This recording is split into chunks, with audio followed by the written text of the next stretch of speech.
So Conker started out as a cute platformer. He was a standard Nintendo character. Squeaked, jumped. Mario 64 had just arrived on the scene, and that was a game changer, I suppose, in terms of the next generation of games. Of course, as soon as everyone saw that, we were like, okay, guess we better do something like that.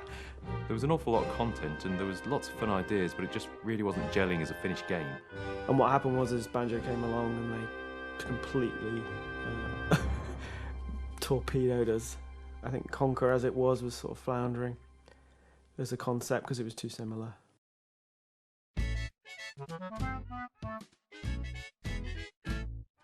Chris Seaver took over. He was working on art and then became designer on it. I took the initiative and I came up with an idea that I thought might work. I think he just wanted to give it a bit more of an edge, really, which is kind of his character as a person. So we thought, well, let's just go for the comedy element, but let's make it more kind of edgy in terms of its violence. You know, let's get some narrative in there so we can get the personality of the character out. For me, there was one key moment which turned it into the game that it was. I think Tim came up with the idea for the beehive. The beehive had been stolen from the bees by the nasty wasps. What wasn't in there was the reason why. It was the narrative and the punchline. You're being chased by wasps, and you're coming down the path, and you have to return the queen her hive. What can we do with that? Oh, I know. We'll make it violent. we'll make it completely over the top.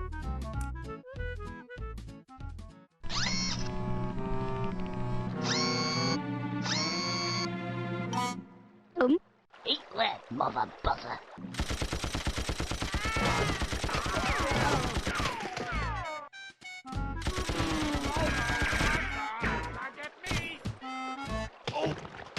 That was kind of the light bulb moment, I suppose, for that game. And we showed that to Tim and Chris, and they went, yes, love it, just make more of that. Conker was evolved over its life, and one of the things that came out of when we were designing levels were the movie parodies. I think the first one was the Terminator, and in the bottom it was, each time you hit it, a bit would drop off. And in the cutscene, a bit dropped off his eye, and you can see behind that it was a robot. I thought, oh, we can get some Terminator cues in here.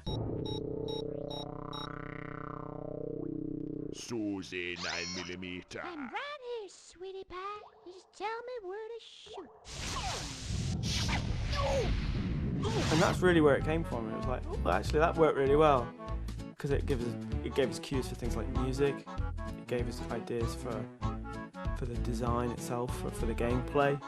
So we did the Catfish one, which was Godzilla. I mean, there were films around at the time, so it was very much like a kind of a zeitgeisty thing. The Saving Private Ryan one. Okay, well, we've got a beach and you've got to get up it.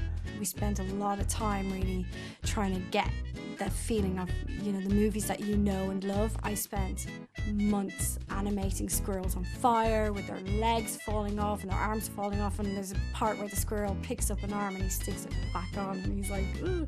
And I dreamt about squirrels like burning for like a long time. It had a real effect on me. So I was kind of giving hints of some of those soundtracks, and The Matrix being another obvious one with the lobby scene. And that was quite a good interactive piece of music, actually, because when you could hit the bullet time at any point, so we had this kind of channel fade on the music that kind of slowed down and went into this dreamy slow thing, and then back into the kind of hard-hitting industrial beat. If it hadn't have been The Matrix, if the movie parodies hadn't been there, the gameplay would have been completely different and probably not as good. So it really complemented the game. Cutscenes were kind of the reward, the sort of payoff at the end of the joke, the equivalent of our, Mario style. We had no script whatsoever. You'd say, it's kind of this, it's kind of that, and we would just bounce ideas backwards and forwards. I'd be constantly record. And I think that helped because it meant that it was a lot more fluid. This worked because Chris was designing it, so he had a very good understanding of what the next task was, what you were going to do. A lot of the creativity, certainly a lot of the funny stuff, just came out of the spontaneity of what we were doing. We were so excited whenever a new scene came in. We knew we had something special because we'd still be giggling about it months later. Just the way a certain animation was, or a way a certain word was said. You'd normally sick to death of a game by the time it's finished. Chris was doing like all the voices in Conker. He wanted me to do a couple of the other characters as well. So he goes to me, we want Barry to be like American, so can you do an American accent? And I was like, literally never been anywhere in my life. I'd just flown over from Dublin, and all I could think of was to add like every so often. It says, hi, you've reached like Barry's place. Awful. Even now when I hear it, I cringe.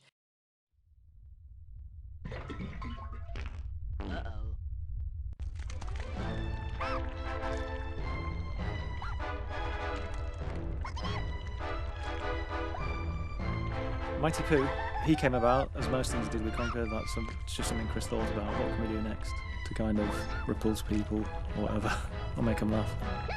And he just said, I want a boss that's a big giant turd that sings an opera. Probably one of the most memorable characters in Conker.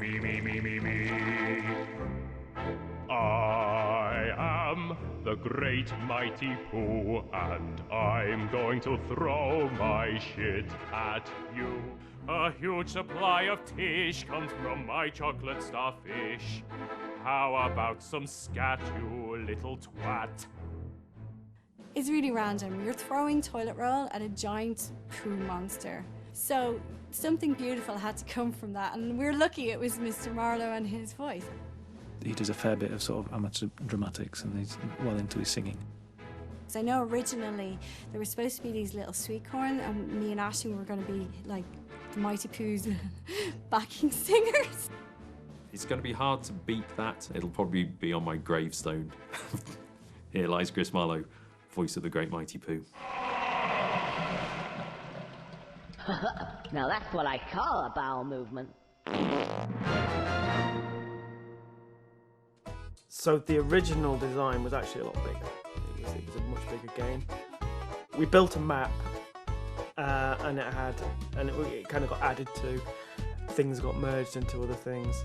Chris had the clever idea of getting the start sorted and the end sorted, and then it doesn't matter what you chop out of the middle, because people just won't know it was going to be there.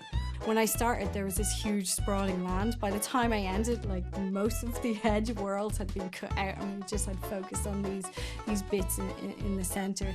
I just remember looking at it one day and seeing lots of X's through a bunch of the worlds. We're like, we want to get this done in time. We're going to get rid of all this shit. Mainly, the game is intact. Most of the stuff, surprisingly, is kept in. I mean, if you look at the amount of mechanics that were in Conker, there's a lot. You know.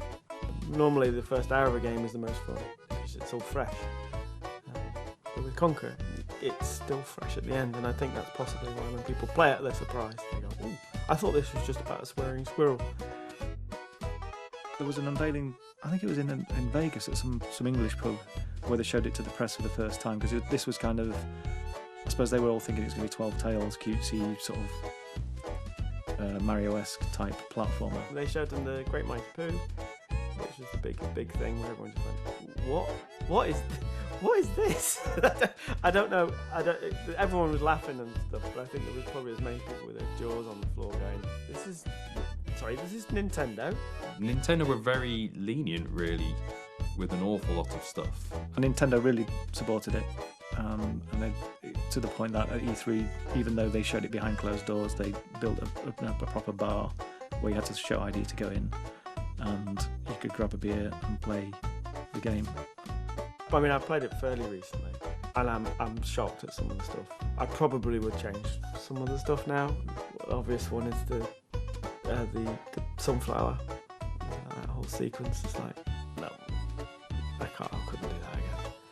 If it was made now, and if it was the same team, it wouldn't. I don't think we'd do a game that people would want, because they'd want the original Conker, but again, we're not the people to make that game, ironically, because we've changed. My tastes have changed and I've moved on. You'd have a hard time getting it made now. So the only way for anyone to play it is to play the original, because I don't think there's going to be anything like it again.